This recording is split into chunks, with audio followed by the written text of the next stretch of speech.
করি তোমরা লেখাপড়ার মধ্যে আছো।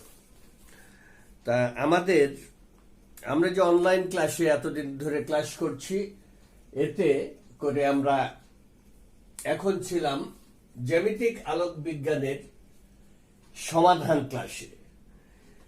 আজ জ্যামিতিক আলোক বিজ্ঞান সমাধান ক্লাসের দ্বিতীয় ক্লাস।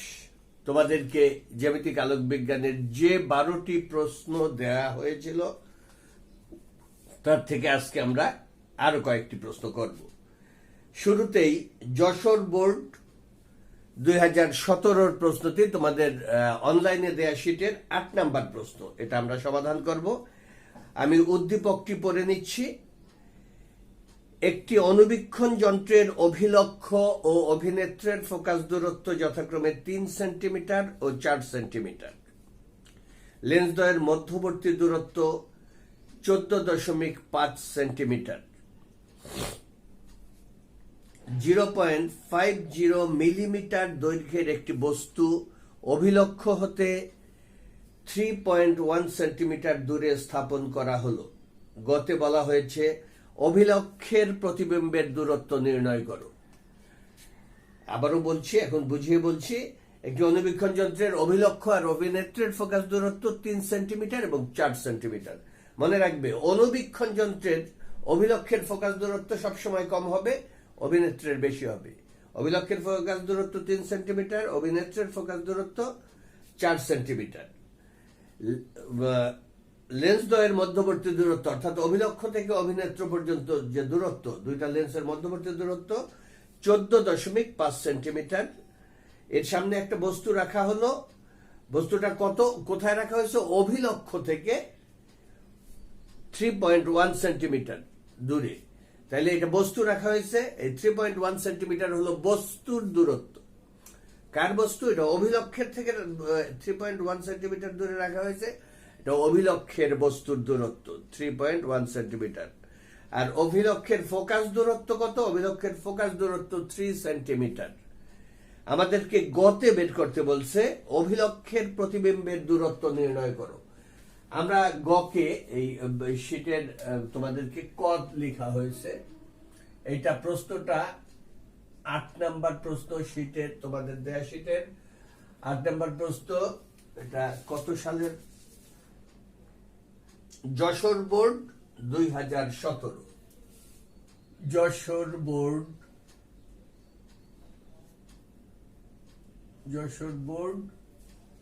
2017।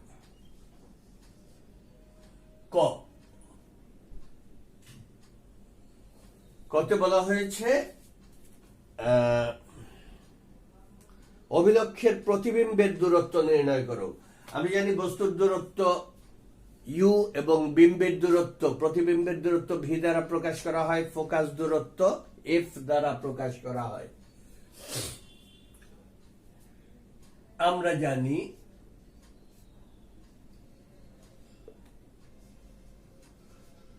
জানি one by V plus 1 by U equal to 1 by F.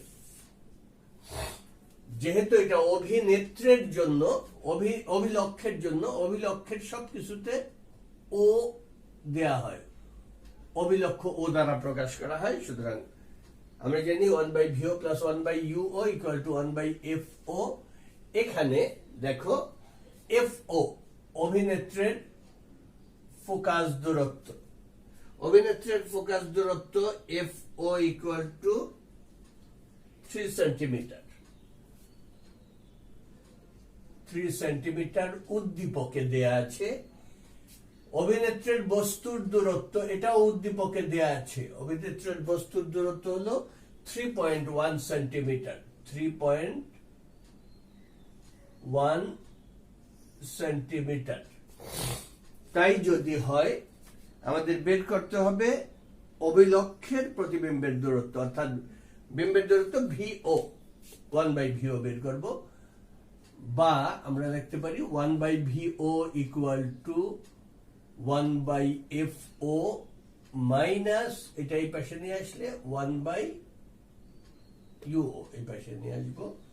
এই এখন যদি মানগুলি বসাই তাহলে আমি তোমাদেরকে শুধু উত্তরটা লিখে দিচ্ছি। ভিও ইকুয়াল টু পাওয়া যাবে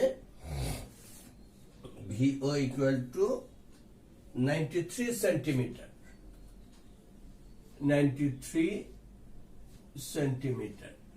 এই আমরা ভিও অর্থাৎ অভিলক্ষের বিম্বের দূরত্ব পেলাম গ থেকে। এরপর খ, তোমাদের শীটের গ এবং ঘ কে শীটে ক এবং খ দ্বারা প্রকাশ করা হয়েছে। খ,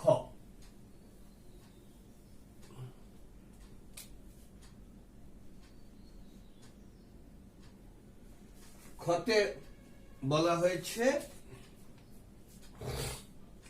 অভিলক্ষ ও অভিনেত্রের বিবর্ধনের তুলনামূলক বিশ্লেষণ করো। অভিলক্ষের বিবর্ধন বের করব, অভিনেত্রের বিবর্ধন বের করব। তুলনামূলক বিশ্লেষণ বলতে কার চেয়ে কে কত বড় সেটা আমরা ভাগ করেও দেখাতে পারি, আবার এত ইজ গ্রেটার দেন এত এভাবেও বলতে পারি।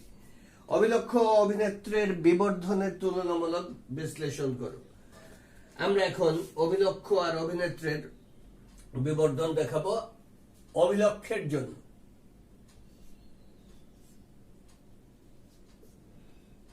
অভিলক্ষের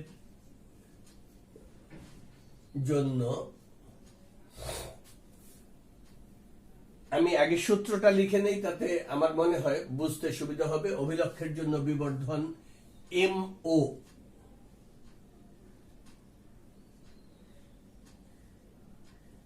equal to 1 minus VO by FO।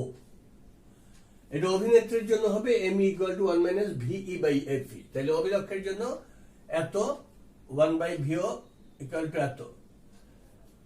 আবার দেখো এখানে আমাদের কি কি জানা নেই। আমাদের FO জানা আছে, উদ্দীপকে দেয়া আছে অভিলক্ষের ফোকাস দূরত্ব FO 3 সেন্টিমিটার। আমাদের ভিও জানা আছে কিনা? হ্যাঁ, গতে আমরা ভিও বের করেছি। সুতরাং এটা তো পুরাটাই জানা বিষয়, সুতরাং এটার আবার দরকার নেই। এখানে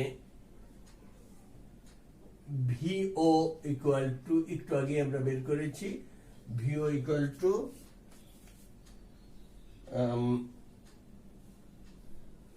হ্যাঁ 93 centimetre, FO equal to 3 centimetre. উদ্দীপকে দেয়া আছে 3 সেন্টিমিটার। এটা গ থেকে পাই।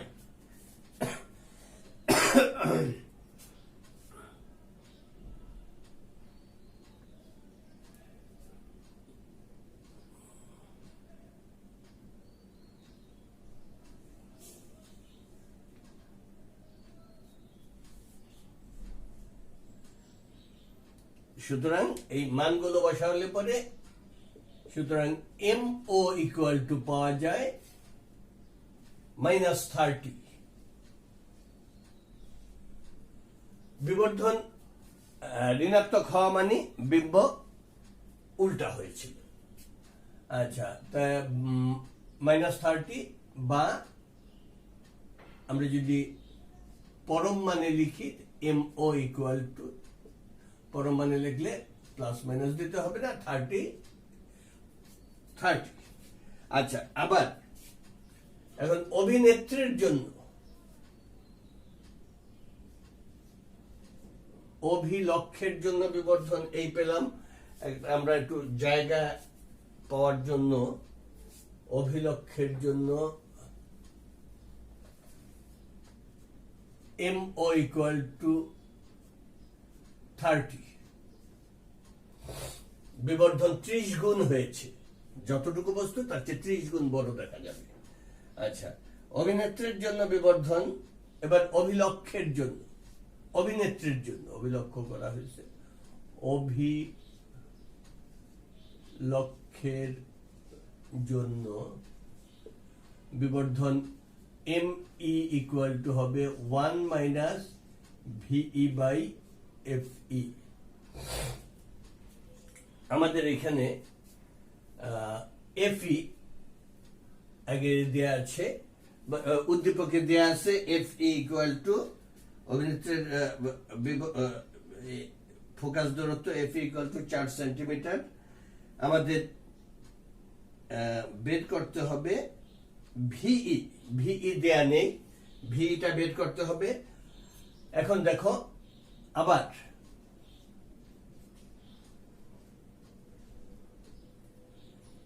যন্ত্রের দৈর্ঘ্য এখানে দেয়া আছে দুটি লেন্সের মধ্যবর্তী দূরত্ব, এটা এল দ্বারা প্রকাশ করে। এল ইকুয়াল টু অনুবীক্ষণ যন্ত্রের দুটি লেন্সের মধ্যবর্তী দূরত্ব L equal to VO plus UE, অর্থাৎ অভিলক্ষের বস্তুর দূরত্ব এবং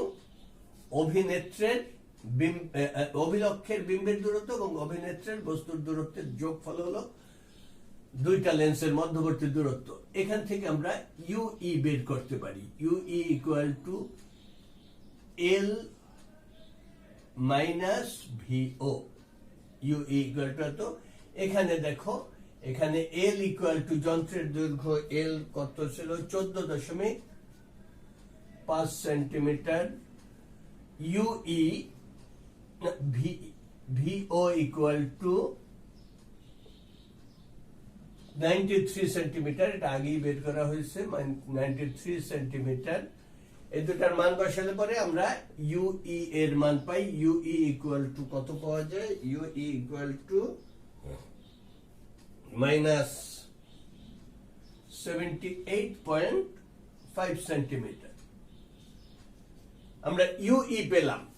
এখন ইউই পাওয়ার পরে আবার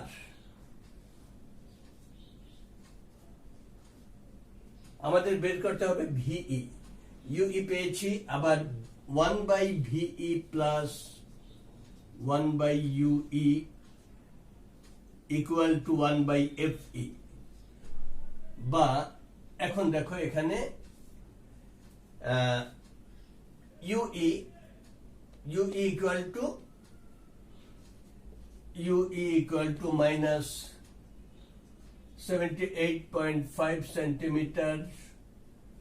এফই এটা আমরা জানি, এফই উদ্দীপকে দিয়ে আছে, এফই ইকুয়াল টু 4 সেন্টিমিটার সম্ভবত। F equal to 4 centimetre. সুতরাং ভিই ইকুয়াল টু, এই মান বসালে পরে ভিই ইকুয়াল টু আমরা পাই 3.8 সেন্টিমিটার। 3.8 সেন্টিমিটার এই ভিই পেলাম। এখন এই বিবর্ধনের সূত্র এমই ইকুয়াল টু এত। সুতরাং এমই ইকুয়াল টু, এই যে সূত্রটা, ME equal to 1 minus VE by FE. আমরা ইতিমধ্যে ভিই ইকুয়াল টু কত পেয়েছি? ভিই ইকুয়াল টু পেয়েছি 3.8 সেন্টিমিটার। আর এফই, এফ এর মান উদ্দীপকে দেয়া আছে। সুতরাং এমই ইকুয়াল টু যেটা আমি মানটা লিখে দিচ্ছি এত, 0.05। সুতরাং এখন যদি আমরা ই করি, সুতরাং MO by ME, MO by ME equal to MO কত? 30। আমরা আগে পেয়েছিলাম। আমরা যদি এটা পরম মান নেই, MO by ME equal to 30 by 0.5 বা MO ইকুয়াল টু এত, ইকুয়াল টু কত হয়? এত সমান সমান 600। সুতরাং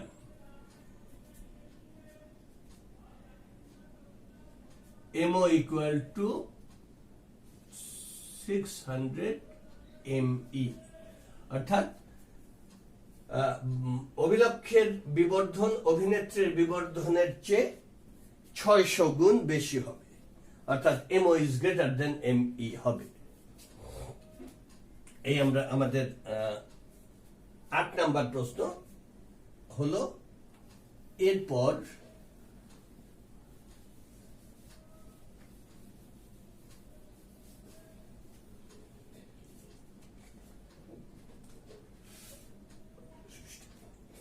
তোমাদের শীটের 11 নাম্বার প্রশ্ন, তোমাদের শীটের 11 নাম্বার প্রশ্নটা আমি একবার পড়ে শোনাচ্ছি।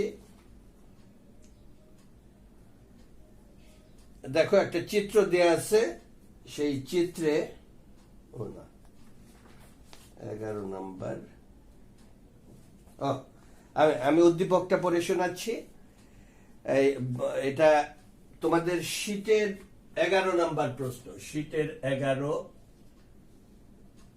এটা সিলেট বোর্ড 2016,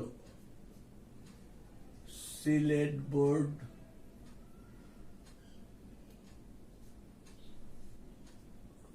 2016। উদ্দীপকটা এরকম: বিজ্ঞানের ছাত্র গোলাপের চোখ ত্রুটিহীন, কিন্তু আজাদ 40 সেন্টিমিটারের কাছের বস্তু দেখতে পায় না। তারা একটি কোষের স্লাইড পর্যবেক্ষণ করার জন্য একটি জটিল অনুবীক্ষণ যন্ত্রের অভিলক্ষ হতে 0.023 মিটার দূরে স্লাইডটি রাখল। অভিলক্ষ ও অভিনেত্রের ফোকাস দূরত্ব অর্থাৎ FO এবং FE, অভিলক্ষ এবং অভিনেত্রের ফোকাস দূরত্ব যথাক্রমে 0.02 মিটার এবং 0.07 মিটার। গতে বলা হয়েছে গোলাপ কত বিবর্ধিত প্রতিবিম্ব দেখতে পাবে। এখানে দেখো গোলাপের চোখ ত্রুটিহীন, আজাদের চোখ ত্রুটিপূর্ণ। অর্থাৎ গোলাপের চোখ ত্রুটিহীন চোখের নিকট বিন্দু হলো 25 সেন্টিমিটার, অর্থাৎ সবচেয়ে কাছে 25 সেন্টিমিটার দূরে সে বস্তু স্পষ্টভাবে দেখতে পায়। কিন্তু আজাদের চোখ ত্রুটিপূর্ণ থাকার কারণে সে সবচেয়ে কাছে 25 সেন্টিমিটার না, কমপক্ষে 40 সেন্টিমিটার দূরে না হলে সে স্পষ্ট দেখতে পায় না। তাহলে গোলাপের স্পষ্ট দর্শনের ন্যূনতম দূরত্ব 25 সেন্টিমিটার, কিন্তু আজাদের স্পষ্ট দর্শনের ন্যূনতম দূরত্ব হবে 40 সেন্টিমিটার, যেহেতু তার চোখ এই সবচেয়ে কাছের বস্তু দেখতে পায় 40 সেন্টিমিটার পর্যন্ত। আচ্ছা, গতে বলা হয়েছে গোলাপ কত বিবর্ধিত প্রতিবিম্ব দেখতে পাবে।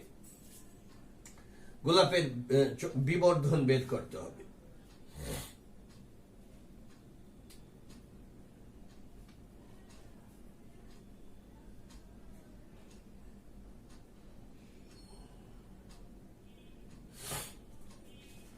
গোলাপ কত বিবর্ধিত প্রতিবিম্ব দেখতে পাবে। তা গ, এটা আমাদের ক। আমরা জানি বিবর্ধন m ইকুয়াল টু, আমি তোমাদের সুবিধার জন্য প্রথমে এই সূত্রটা লিখে দেই। আমরা জানি যেহেতু গোলাপ অনুবীক্ষণ যন্ত্রে দেখছে, জটিল অনুবীক্ষণ যন্ত্রে, তাহলে m ইকুয়াল টু হবে, গোলাপের ক্ষেত্রে m ইকুয়াল টু হবে 1 minus VO by FO into 1 minus VE by FE। এখন দেখো এখানে আমাদের উদ্দীপকে FO এবং FE দেয়া আছে, আমাদের বের করতে হবে VO এবং VE। আমরা জানি স্পষ্ট দর্শনের ন্যূনতম দূরত্ব, যেহেতু গোলাপের চোখ ত্রুটিহীন, VE এটাও জানি 25 সেন্টিমিটার। আমরা শুধু জানি না VOটা, তাহলে আমাদের শুরুতেই VOটা বের করে নিতে হবে। তা VOটা আমরা কিভাবে বের করব? আবার 1 by VO plus 1 by UO equal to 1 by FO। এখানে দেখো FO ইকুয়াল টু, অর্থাৎ অভিলক্ষের ফোকাস দূরত্ব, FO equal to 0.02 metre. UO এটাও দেয়া আছে উদ্দীপকে, বস্তুর দূরত্ব অভিলক্ষের। UO equal to 0.023 centimetre. এই মানগুলো বসালে পরে UO এবং FO এর মান বসালে আমরা আমি একবারে মান লিখে দিচ্ছি, ভিও ইকুয়াল টু পাওয়া যায় 0.153 মিটার। এই ভিও পেলাম। আমরা আবার গোলাপের চোখ যেহেতু ত্রুটিহীন, আবার গোলাপের ক্ষেত্রে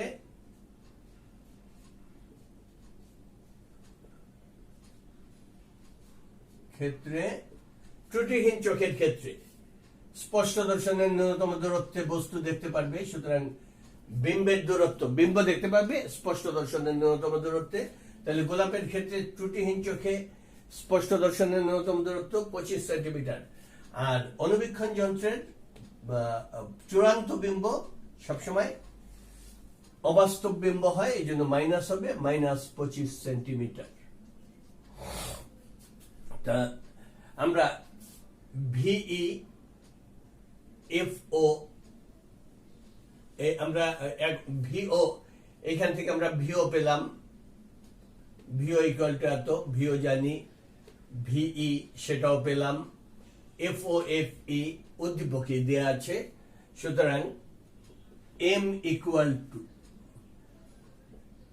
আবারও সূত্রটা লিখছি, 1 minus VO plus VO by FO into 1 minus VE by FE.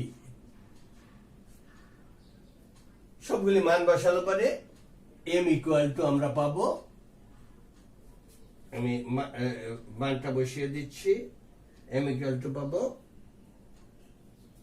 -30.4। এই বিবর্ধন ঋণাত্মক দিয়ে বোঝা যায়, বিম্বটা ছিল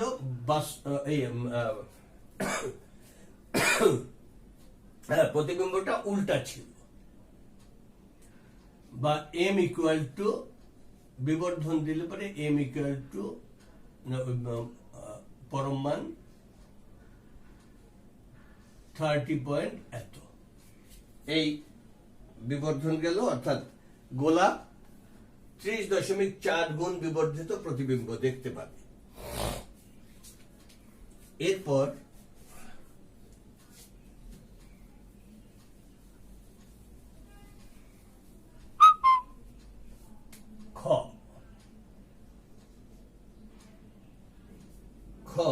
খতে কি বলা হয়েছে, অর্থাৎ ঘ যেটা,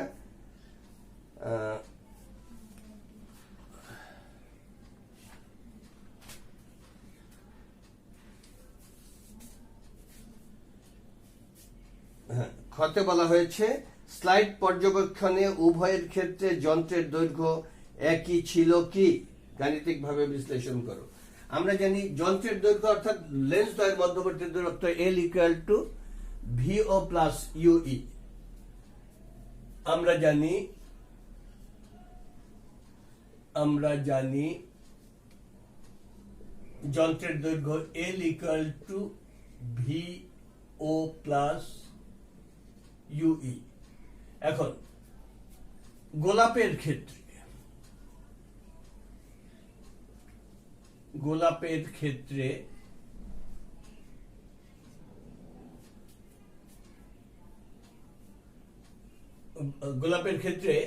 ভিও প্লাস ইউই, আমরা গোলাপের ক্ষেত্রে ভিওটা বোধ হয় বের করেছিলাম। গোলাপের ক্ষেত্রে ভিও আমরা জানি, গোলাপের ক্ষেত্রে 1/ভিও,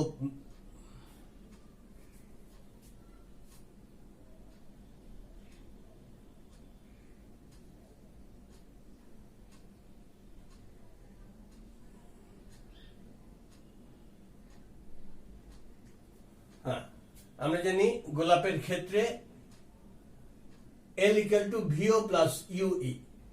গোলাপের ক্ষেত্রে ভিও ইকুয়াল টু, এটা গতে বের করা হয়েছিল 0.153 মিটার। আচ্ছা, আর ভিইটা গোলাপের ক্ষেত্রে ইউই বের করব, আমরা জানি গোলাপের ক্ষেত্রে 1/VO প্লাস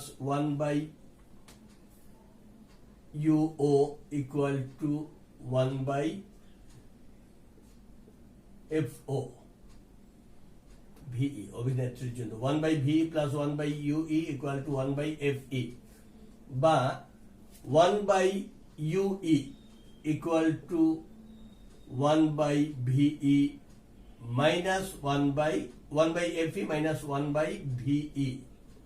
এখানে FE ইকুয়াল টু অভিনেত্রের ফোকাস দূরত্ব, FE ইকুয়াল টু 0 পয়েন্ট, উদ্দীপকে দেওয়া আছে 0.07 মিটার। আর VE গোলাপের চোখ ত্রুটিহীন চোখে VE ছিল -25 সেন্টিমিটার, এটাকে মিটারে নিয়ে গেলে -0.25 মিটার। এই মানগুলো বসালে পরে UE ইকুয়াল টু আমরা পাই, UE কত পাই? UE equal two 0.055 centimetre UE। সুতরাং গোলাপের ক্ষেত্রে, এটা গোলাপের ক্ষেত্রে, হ্যাঁ, L ইকুয়াল টু দলের দৈর্ঘ্য L equal to pi VO plus UE। এই এখানে VO ইকুয়াল টু, এটা আগেই আমরা পেয়েছিলাম গতে 0.153 সেন্টিমিটার। আর UE ইকুয়াল টু, এই যে এখন পেলাম, UE ইকুয়াল টু 0.055 সেন্টিমিটার। এই দুটা মান বসালে L ইকুয়াল টু আমরা পাই 0.208 মিটার। এটা গোলাপের ক্ষেত্রে নলের যন্ত্রের দৈর্ঘ্য। আচ্ছা, এরপর আজাদের ক্ষেত্রে, আবার আজাদের ক্ষেত্রে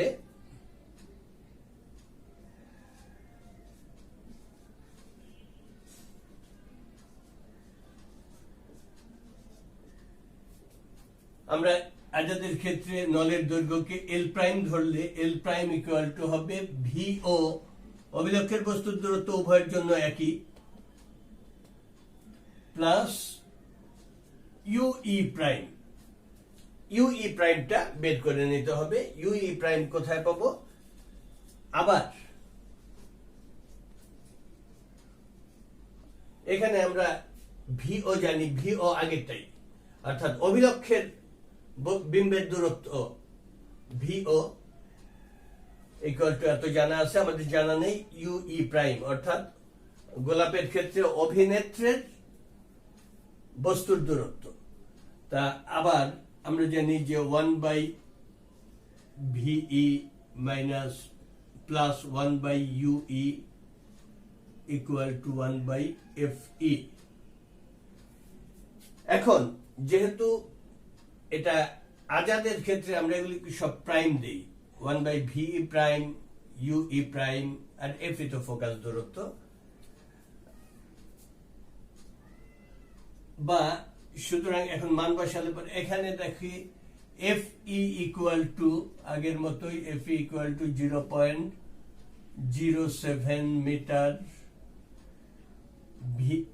VE প্রাইম আজাদের চোখ ত্রুটিপূর্ণ এবং সে 40 সেন্টিমিটার দূরে বস্তু দেখতে পায়। স্পষ্ট দর্শনের ন্যূনতম দূরত্ব আজাদের 40 সেন্টিমিটার, -40 সেন্টিমিটার, বা মিটার নিলে -0.4 মিটার। সুতরাং এই মানগুলি বসালে পরে UE প্রাইম ইকুয়াল টু পাওয়া যায়, UE প্রাইম ইকুয়াল টু আমরা পাই 0.06 মিটার। সুতরাং আজাদের ক্ষেত্রে নলের দৈর্ঘ্য এল প্রাইম ইকুয়াল টু, আজাদের ক্ষেত্রে নলের দৈর্ঘ্য L prime equal to VO plus UE prime, VO plus UE prime. VO এর মান ওই আগেরটাই এটা, আর ইউই প্রাইম আমরা এই মাত্র পেলাম, এই পেলে পরে এল প্রাইম ইকুয়াল টু পাওয়া যায় 0.2126 মিটার, 2126 মিটার। সুতরাং বলা হয়েছিল যে উভয় ক্ষেত্রে একই হবে কিনা নলের দৈর্ঘ্য। এখন আমরা এল পাই এত, আজাদের ক্ষেত্রে নলের দৈর্ঘ্য এত না, গোলাপের ক্ষেত্রে আজাদের ক্ষেত্রে এত, একই নয়। তো আমরা লিখব যে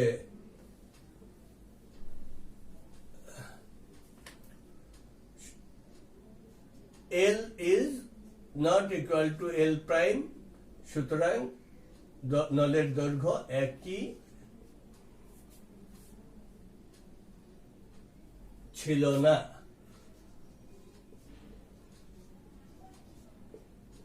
এই আমাদের 11 নম্বর প্রশ্নটা শেষ হলো।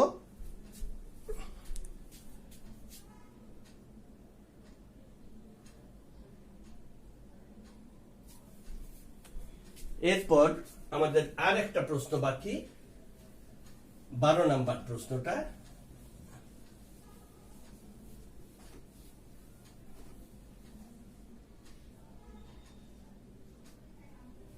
বারো নম্বর প্রশ্ন এটা,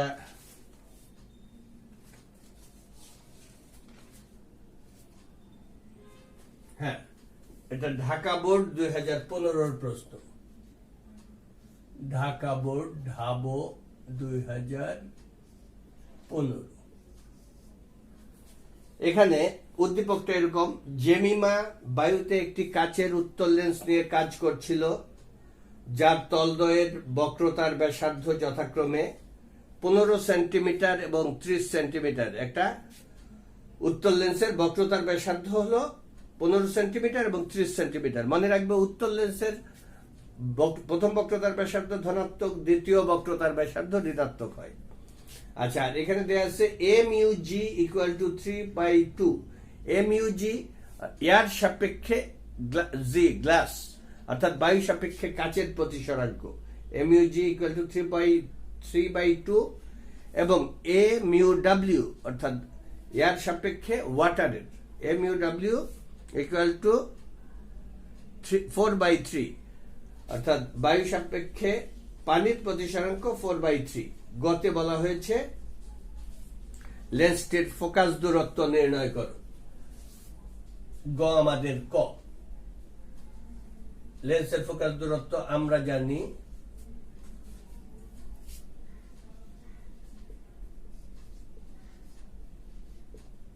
(1/f equal to mu minus 1 into 1/r1 minus 1/r2)। এই সূত্র তোমাদের জানা আছে। এখন মিউ, লেন্সটা কোথায় আছে? প্রথমে বায়ুতে। বায়ুতে লেন্সের প্রতিসরাঙ্ক কি হবে? এমইউজি। আলোকরশ্মি বায়ু থেকে আলোকরশ্মি লেন্সে প্রবেশ করবে, কাচের লেন্সে, সুতরাং প্রতিসরাঙ্ক হবে বায়ু থেকে কাচের লেন্সে যাচ্ছে বায়ু সাপেক্ষে কাচের এমইউজি -1। এই এখন এখানে সকল মানই আমাদের জানা আছে। এমইউজি ইকুয়াল টু তোমাদের উদ্দীপকে দেওয়া আছে 3/2 R1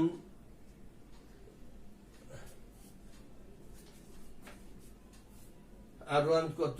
R1 R2 হলো 15 সেন্টিমিটার এবং 30 সেন্টিমিটার।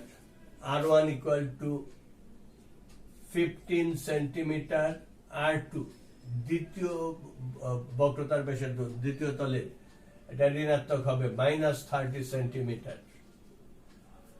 উত্তর লেন্সের প্রথম বক্রতার ব্যাসার্ধ ধনাত্মক, দ্বিতীয়টি ঋণাত্মক। আচ্ছা, এখন এই মানগুলো বসালে পরে আমরা এফ, যেহেতু এটা বায়ুতে, আমরা এফ এ দিয়ে দিই। এফ এ ইকুয়াল টু, মান বসালে পরে এফ এ ইকুয়াল টু পাওয়া যায়, F A equal to 0.2 metre. এই আমরা এফ এ পেয়ে গেলাম, অর্থাৎ এটা ক হয়ে গেল। এরপর খ,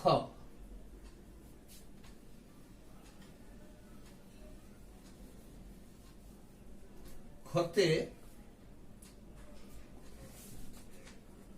বলা হয়েছে যে লেন্সটিকে পানিতে নিমজ্জিত করলে এর ক্ষমতার কোনো পরিবর্তন হবে কিনা। লেন্সটা প্রথমে বায়ুতে ছিল, বায়ুতে ফোকাস দূরত্ব আমরা বের করেছি। খ, আমরা জানি বায়ুতে লেন্সের ক্ষমতা আর কি, বায়ুতে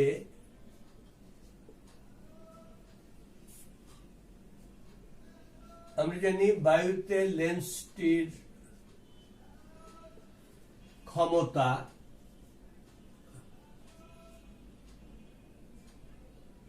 P equal to 1/f, ক্ষমতা P সমান 1/f। এখানে যেহেতু বায়ুতে এ দিয়ে দেই, এখানে এফ এ ইকুয়াল টু আমরা আগেই পেয়েছি 0.2 মিটার। এই মানগুলো বসালে 1/0.2 অর্থাৎ 10/2। হ্যাঁ, সুতরাং P equal to pi, P A equal two, বায়ুতে ক্ষমতা পাওয়া যাবে 5 ডায়াপ্টার, মান বসালে 5 ডায়াপ্টার। আচ্ছা, এরপর পানিতে ফোকাস দূরত্ব,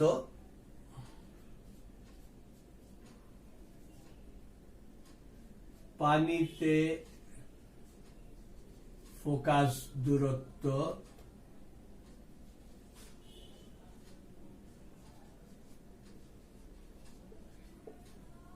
এফ ডাব্লিউ হলে, পানিতে ফোকাস দূরত্বকে আমরা যদি এফ ডাব্লিউ ধরি, এফ ডাব্লিউ হলে আমরা এই সূত্র, ওই যে প্রথম যে সূত্রটা 1/f equal to mu minus 1 into 1/r1 minus 1/r2, এই সূত্র মতে এখানে যেহেতু পানিতে ফোকাস দূরত্বকে আমরা এফ ডাব্লিউ ধরি, পানিতে ফোকাস দূরত্ব, যখন লেন্সটা পানিতে থাকবে তখন আলো পানি থেকে লেন্সে প্রবেশ করবে, বায়ুতে থাকলে বায়ু থেকে লেন্সে প্রবেশ করে।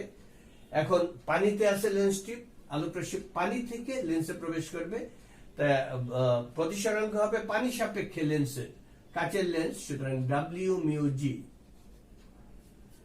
ওয়াটার সাপেক্ষে গ্লাস, ডাব্লিউ মিউ জি -1 ইন্টু 1/r1 মাইনাস 1/r2। এখন এখানে আমাদের R1 R2 এগুলো আগেও দেখানো লেখা হয়েছে, উদ্দীপকে দেয়া আছে। W mu G equal to W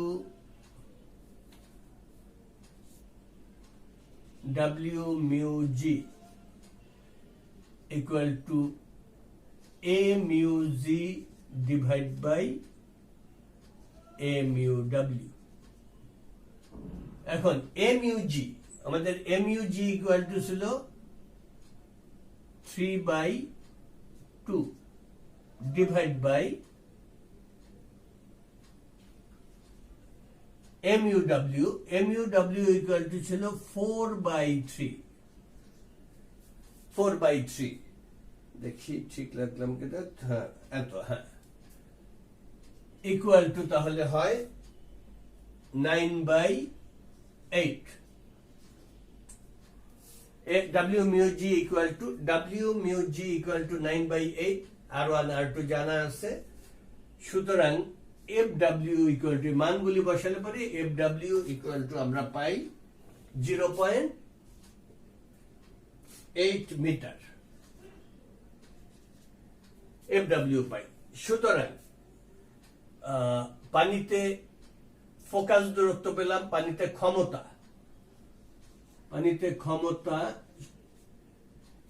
PW, পানিতে ক্ষমতা PW ইকুয়াল টু হবে 1/FW। 1/FW, FW আমরা এটা পেয়েছি। সুতরাং PW ইকুয়াল টু হবে, মান বসালে পরে PW ইকুয়াল টু পাওয়া যায় 1.25 ডায়াপ্টার। এখন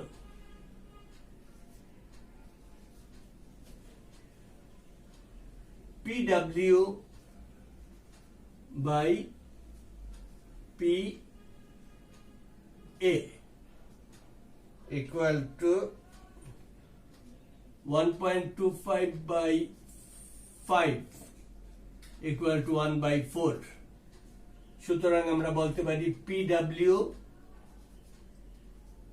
equal to 1/4 PA, অর্থাৎ পানিতে ফোকাস দূরত্ব বায়ুতে ফোকাস দূরত্বের 4/1 বা 1/4 হবে। তা প্রিয় শিক্ষার্থীবৃন্দ, আমরা এভাবে যে ক্লাসগুলো করছি তাতে তোমরা যদি এই প্রশ্নগুলি খাতায় তুলে তারপরে দেখো, তাহলে আমার মনে হয় যে বুঝতে সুবিধা হবে, ইনশাল্লাহ বুঝবে। আগামী ক্লাসে আবারও দেখা হবে অন্য কোনো টপিকস নিয়ে। তো এতদিন পর্যন্ত তোমরা ভালো থাকো, সুস্থ থাকো, এবং এই দুর্যোগের মধ্যে আমরা আমাদের আল্লাহ রাব্বুল আলামিনকে বেশি বেশি স্মরণ করব, তাহলে আল্লাহ আমাদেরকে ভালো রাখবে। আসসালামু আলাইকুম, আল্লাহ হাফেজ।